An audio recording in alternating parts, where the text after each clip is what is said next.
প্রিয় আপনি কেমন আছেন? আজ বড্ড সামান্য কারণেই আপনাকে ছোট্ট একটা চিরকুট লিখছি। জানেন, শহরে কৃষ্ণচূড়া ফুটেছে। আচ্ছা, আপনিও কি আমার মতো কৃষ্ণচূড়ায় মুগ্ধ হন? বড্ড জানতে ইচ্ছে করে।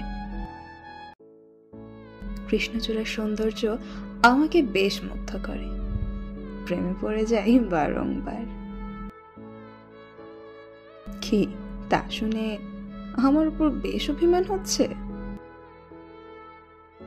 শুনুন, আমাদের এই ব্যস্ত জীবনে কৃষ্ণচূড়ার দিনে একটা অবসরের বিকেল থাকবে। কৃষ্ণচূড়ায় রাঙানো পথে আমরা পুরো বিকেল ঘুরব।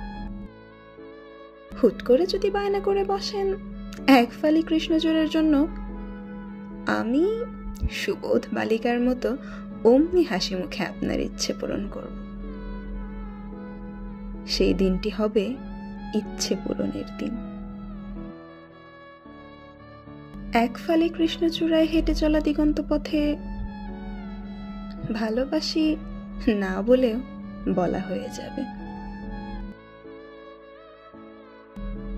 কৃষ্ণচূড়ার মতো রঙিন দিনগুলো একদিন আমাদের জীবনেও আসবে। প্রতীক্ষার প্রহর শেষে আসবেই সেই মহেন্দ্রক্ষণ। ততদিন অপেক্ষায় থাকুন, আর আমাকেও অপেক্ষায় রাখুন।